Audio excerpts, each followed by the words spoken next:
friend of mine used a phrase the other day that I never heard before. It may be totally familiar to everybody else, but it hit me in a big way. He was talking about how so many people are looking for a spiritual bypass. I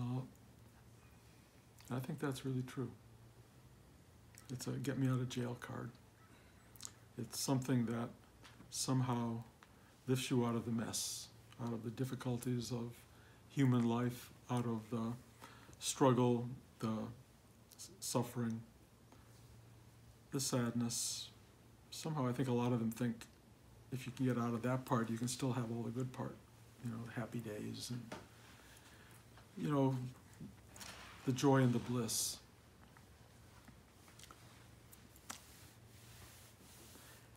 I can't really argue with that because maybe there are spiritual teachers performing spiritual bypass on a regular basis and having great success.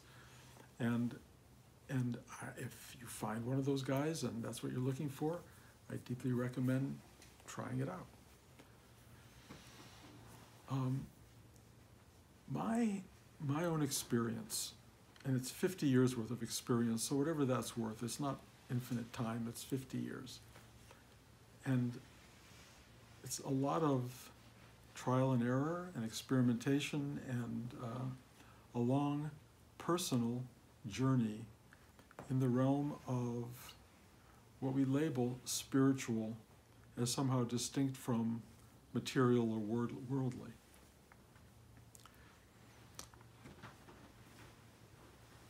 As I want to do, I'm going to try to put this into the simplest terms I can find.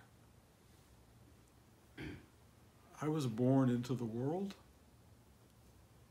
and other than that little brief episode in the sandbox when I was 4 or 5 and somehow saw the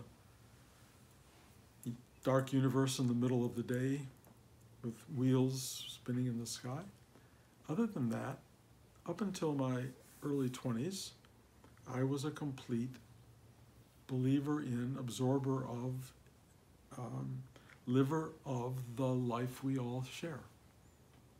And then there was what you might call a brief, although it didn't feel brief, episode of what you may call initiation, which was an LSD trip that shattered everything I knew about material life as we know it, gave me a glimpse into something so much bigger, so much more profound, so much more real than the day-to-day world we inhabit, that I could never, once I returned from that 3 billion year journey, assume that the world was what it appeared to be. Now, the world is very addictive, and it pulls us into its thrall very readily. And I know even people who have had these vast kinds of spiritual experiences still come back to what I refer to as the fullness thereof. It's biblical, not me, but the world is so full, and it is so beautiful, compelling, involving. We're so built to be in it, to figure it out, to touch it, to experience the journey through it, that the memory of the fact that this is not all there is, that in fact, if anything, it is a brief, tiny little construct in something so much beyond it. And there are so many writings and teachings from ancient time that talk about the bigness, the vastness, the eternal, the infinite, and they try to lead us to know that space, to free ourselves of our compulsion to just be here.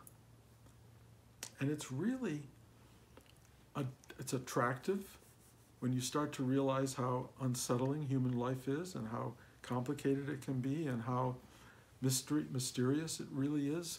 To think that you can open up to this place that is there, that puts it in perspective, not that it explains it, not that it gives you oh, I get it kind of clarity. What it gives you is we are part of something so much bigger that perhaps we can live differently as a result of that.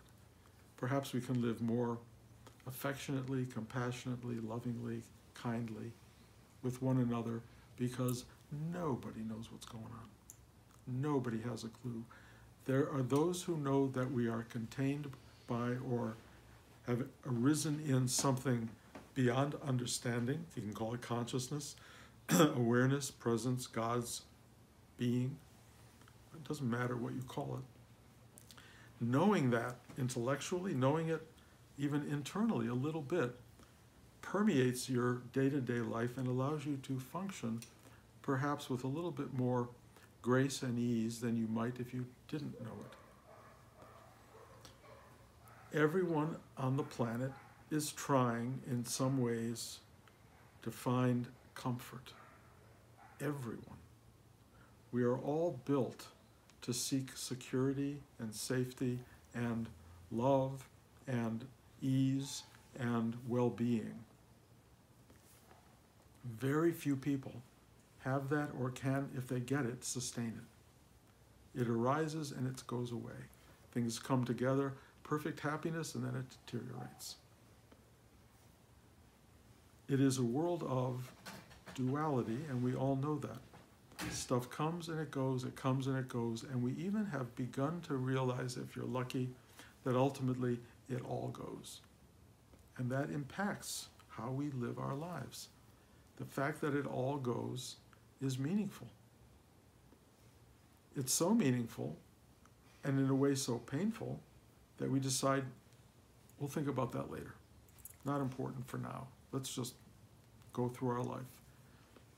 When you put that fact of impermanence in your back pocket, or you put it away somewhere, what happens is you begin to not realize the incredible poignancy, power, immediacy, value of this moment of being.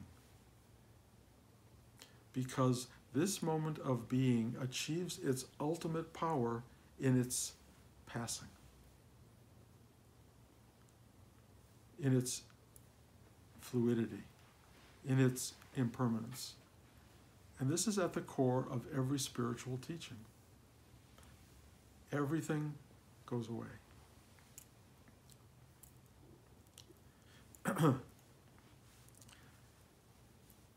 In my own journey, I had this experience after 45 or so many years of meditating that might be called an awakening, in which the Bruce journey, the Bruce egocentricness kind of fell away and opened a door to something other, which was that I am not only Bruce, I am everyone. I am not only this separate individual, I am the totality.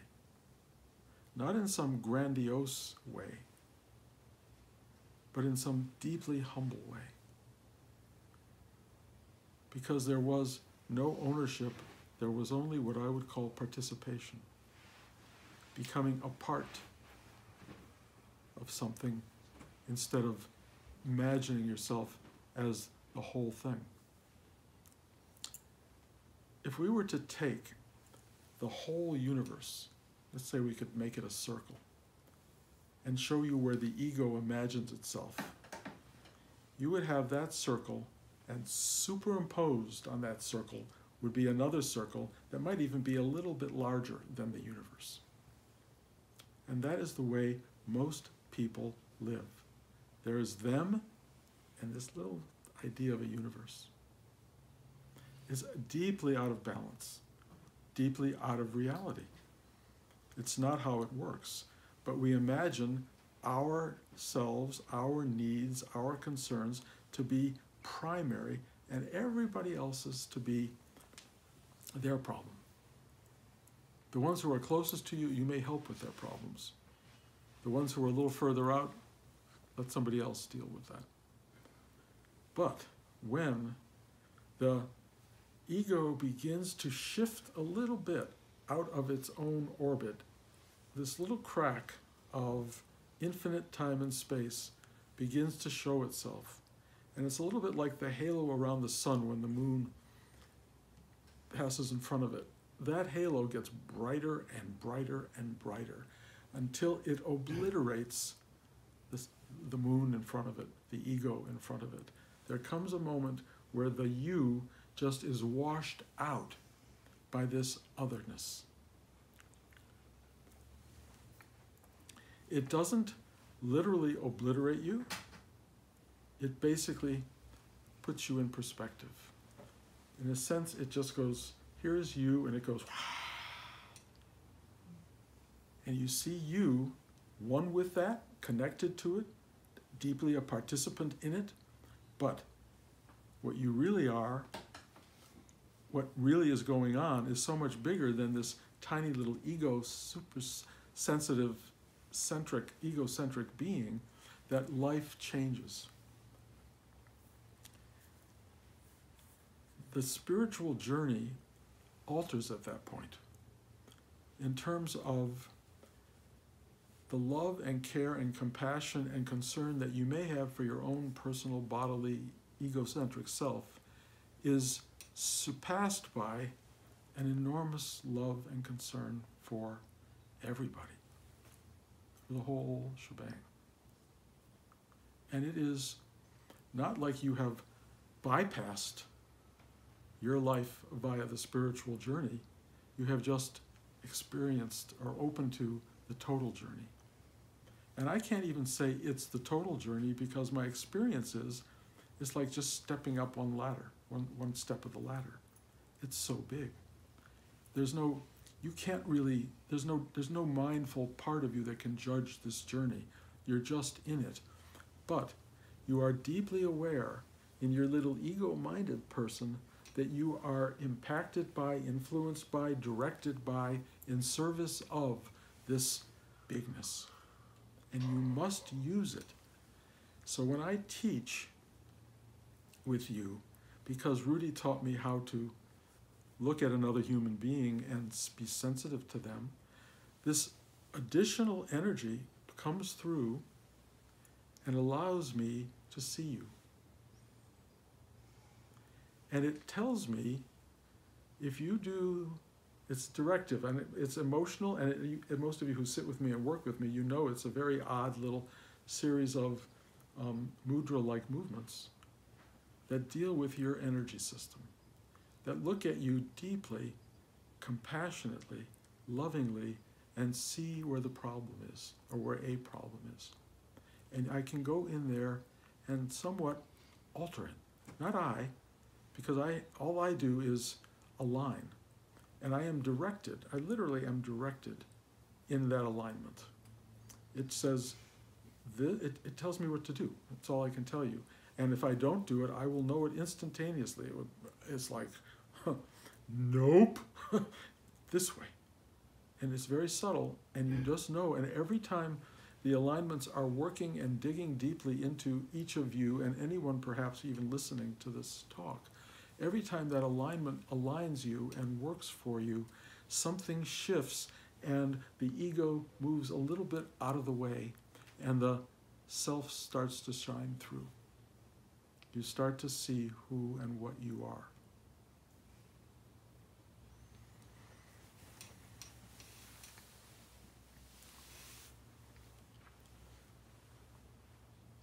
There is still an ego-minded being. It's biologically present, physical. It has an expiration date. And as it begins to move toward that date, it begins to break down, to dysfunction. And that part of the human journey, which I am describing week by week now because I am in it, I don't know where I am in it, but I know I'm in the downward slope. I'm watching stuff fall away. I'm watching stuff being taken away. I'm watching the mind self experiencing this and going, This is not easy. This is not comfortable. This has a whole new level of issue and demand that I never really thought I was going to be dealing with. In other words, in the vastness of the self, the ego-minded self is crying out because it hurts, and there's pain, and there is a sense of sadness and grief at loss, which is inevitable in every human life.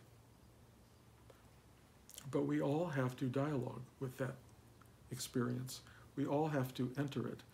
And it brings up a lot of things, because those who thought by exposing themselves to the vastness of self would therefore somehow be able not to have to go through the final disintegration of the bodily being have come to realize that isn't true.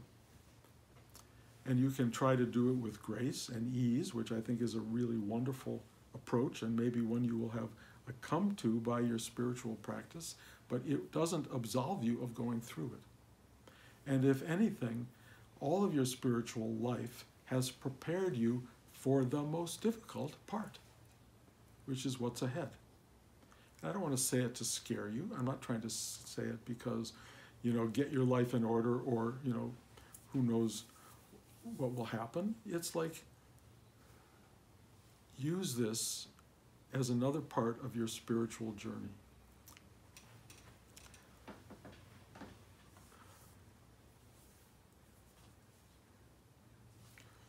There is a part of me that feels maybe I should just sit very quietly,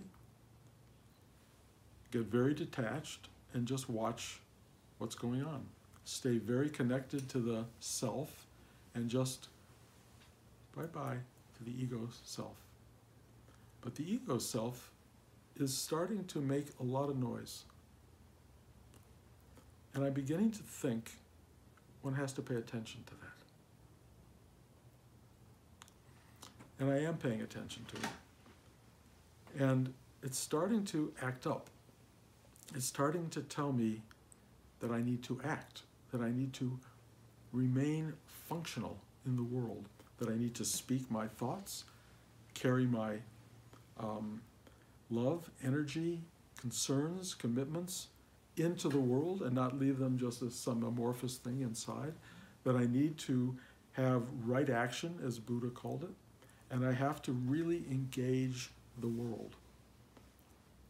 I wasn't expecting that at the end of the ride. I was expecting disengagement, quietude, monastic stillness. But I'm being instructed, if you will, to be more active than I've ever been. And I'm discovering that that activity is difficult. When I'm older, it's harder. The world is, as we all know, not an easy place, but I'm really finding, and I'm talking in some ways about making this movie, but it goes beyond that, this idea of making a movie to help to change the electoral process in our country, or the election itself, trying to move things on some level. Some people would say, oh, come on, give it up. But my voices are saying, you must engage.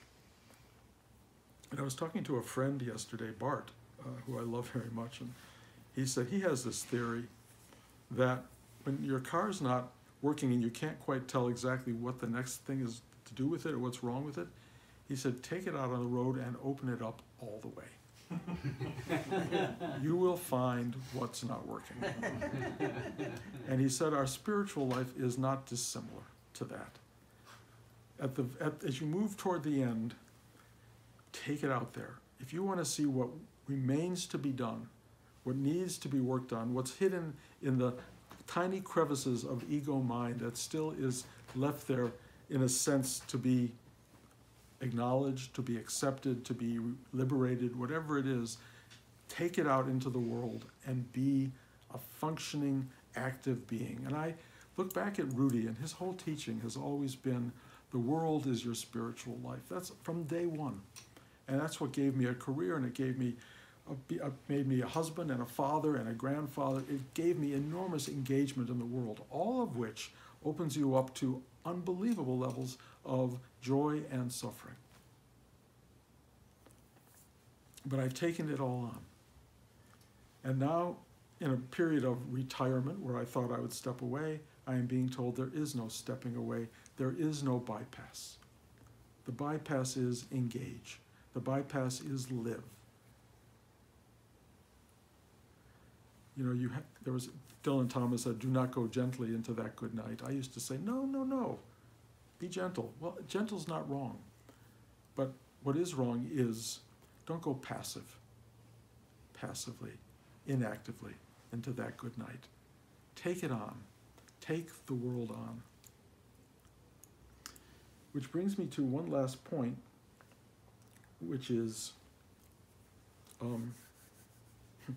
was talking to my sister the other day, and I was telling her all about what I'm dealing with, and she said, "Get over it. We all die. The world dies. Accept it. Be done with it. Forget it. Just go on and have a life." And I thought, brilliant. She is brilliant. I know my sister is brilliant. But I also felt it's easy to say that. It's another thing to face it head on. It's easy to say you die. It's easy to say the world comes to an end. But the reality of that is massive. Both of your own death and the death of the world, which in fact, as I've shared with some of you, could be happening because we are dealing with something called global warming, which I'm not going to begin to talk about right now, but it is an issue I am definitely compelled by because I love the world and because I hate to see it die. And I love myself and I love you. And I hate to see myself die and you die. And yep, we're all going to die. And yep, the world's going to die. But I am not going to sit passively by and just go, oh, okay. Acceptance doesn't mean disinterest or being oblivious or just paying attention to your own little world. You can still be involved in the totality. You can still be involved in the vastness of what and who we truly are. I can't tell you how this is meant to come down or where it's meant to go, but I will tell you one thing that keeps coming up for me because I'm struggling with how hard all this is Buddha under the Bo tree. Buddha didn't go, oh well, we all die, the world dies, get over it.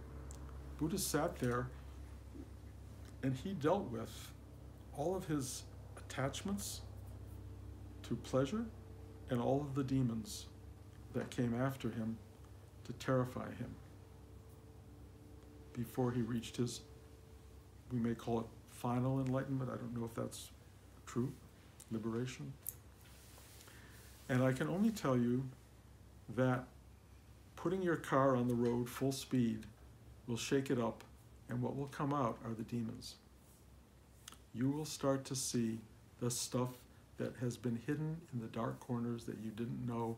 You knew something wasn't quite right, but you didn't know and wouldn't know unless you took it out there into the world. And if you take it out into the world, you will get a glimpse at what's not working. And that's the demons, if you will, especially if they're hard for you to accept or hard for you to embody or hard for you to move through, you will at least get to see them. And then that's where the work at the end of the spiritual journey really comes. Because unless you see them, you are putting it off to some final moment, because they're definitely lurking. But if you put yourself out there into life and you engage it and live it and be it and face this stuff head on, unless you do that, you're going to be looking for a bypass that allows you to escape something that is not escapable. Trust me, if you find a teacher who can find a way to make it escapable, who really literally lifts you out of that whole thing and keeps you out of it as your breath is going away or as your body's on fire or as you're in the middle of a car crash or whatever it is that's going on, if you really find that thing is going, yes, bless you, go for it. Go for it. This is not a bypass. This is a pass-through. We are passing through the journey. We are passing through what may be the the most miraculous reality that is, called human life. I do not know the how or the why of it. I do not know why this thing is happening, why there is this vast self beyond this that's so much bigger than the little thing we go through every day. But I do know the combination of the macrocosm and the microcosm is somehow beyond miraculous, and we are in it. This is a journey that we are not well prepared for. We have little instruction. Every so often, certain people come along the way to provide some instruction. I hope you understand that the instruction I am offering you is not instruction, it's just what I'm going through. And it's a really potential help for those of you going through your own thing. In the end, the best and final instruction comes from you, yourself. But somebody like Rudy was able to teach me, the Dalai Lama teaches me, other teachers out there, Bart taught me, so many people gave me insights along the way, but it's still just me and it is you and it. And you are, just by listening to this and sitting here, you are absorbing the key teachings that allow you to know, essentially, you have to find that which helps you, comforts you, allows you to experience love and grace in the middle of a very unknowable, unpredictable journey that is full of miracle. That's all I can tell you. And it is not by chance that this is happening. I will tell you, it gets stranger and stranger. I described last week Twilight Zone, LSD-like episodes happening for me more and more and more, and I'm just going, okay, but it keeps coming back to the world of the ego mind, and the world of the vast self that we are is one thing, and the journey back into that ineffable truth will dissolve everything, including your mind, as it liberates you from separateness into total singularity.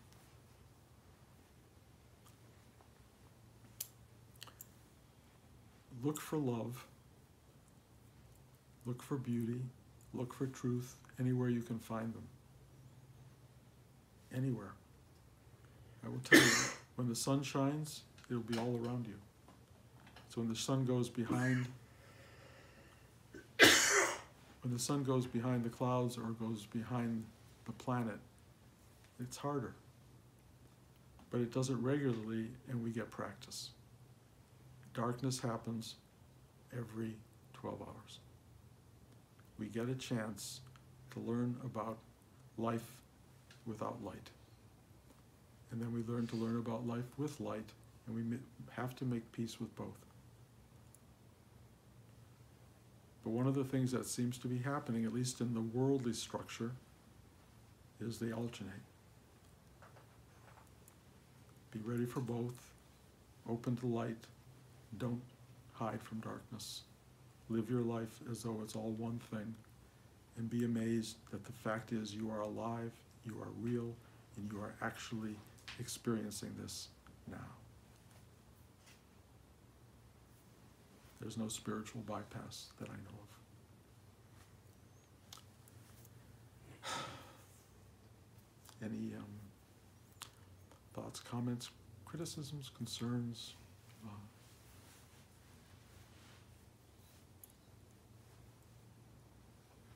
It's funny, after last week's talk was very touching to me. In fact, going through a breakup, I've been feeling a lot of aloneness, and I realized that a week or two before I had a dream, and I didn't dream very much, and it was kind of post-apocalyptic or something, scared the shit out of me. I wanted to ask, do you see any corollary also? Last week you got a very good result from a very major medical scare, and does that come into what's been going on with you soul-wise and internally? Yeah, to some degree. I talked a little bit in class about how there was some concern about having maybe pancreatic cancer. and I went and had a CAT scan. And not only did I not have pancreatic cancer, I was totally healthy, completely healthy. And my reaction was, I don't have pancreatic cancer. And the other was, oh God, I gotta live. You know?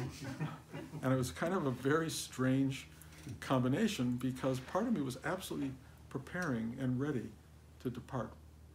We have friends now who have friends who have had diagnoses of pancreatic cancer with just months to live. And I had made some assumption that I might be one of those people. And so I was really dealing with a preparation for this will be it. And I was walking around day to day with that in my mind, which I think people who are hypochondriacal like me do. Look like, oh God, okay. And then trying to make peace with the reality of that, because it's a big thing. And so I got to a place where I was really, like, I think, ready to go. And I think even talking in some ways that may have promoted that, because a number of people started calling me and writing me after that last week's talk saying, are you okay? Can I help you? I love you. I mean, all these strange little feedbacks. And but the fact is, I'm very much alive and will be here for as long as that is meant to be. But that little practice run for me probably was somewhat helpful, because I was ready, kind of am ready, to depart at when it's wanted. You know, I mean, maybe that'll change at that exact moment. I think, you know, there are biological terrors that arise, but I was dealing with a lot of that and really going, thy will be done.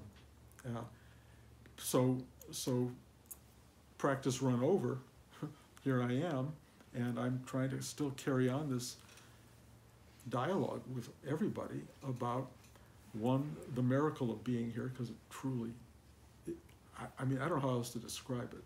I mean, I don't think you go to this big a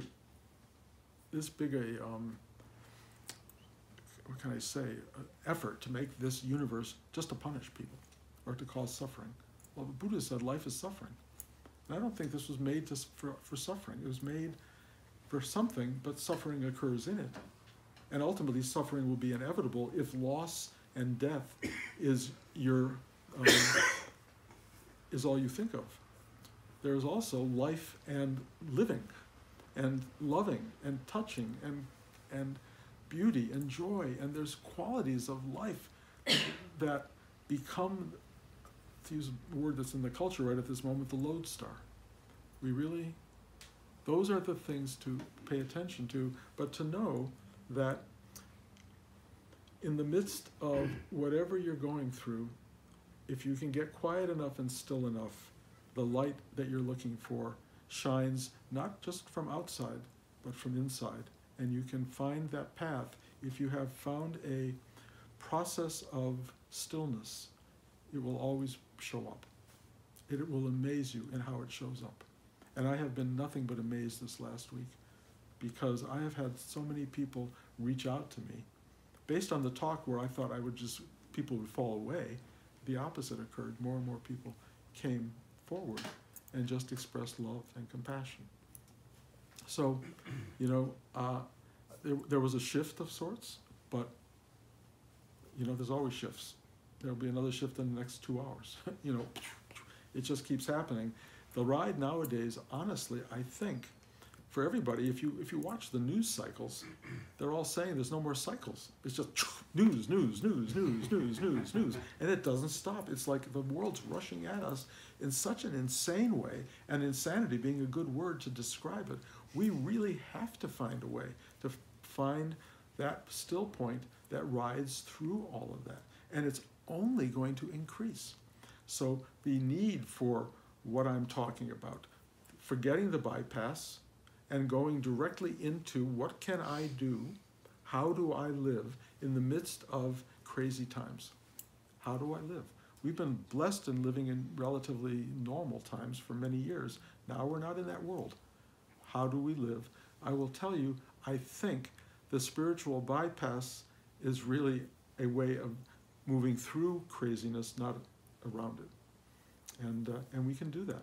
Stay rooted, stay firm, stay connected, stay you know, connected to your higher self, if you want to call it that, because it really is higher, and it really is a self, and it really is yours, and it really will help.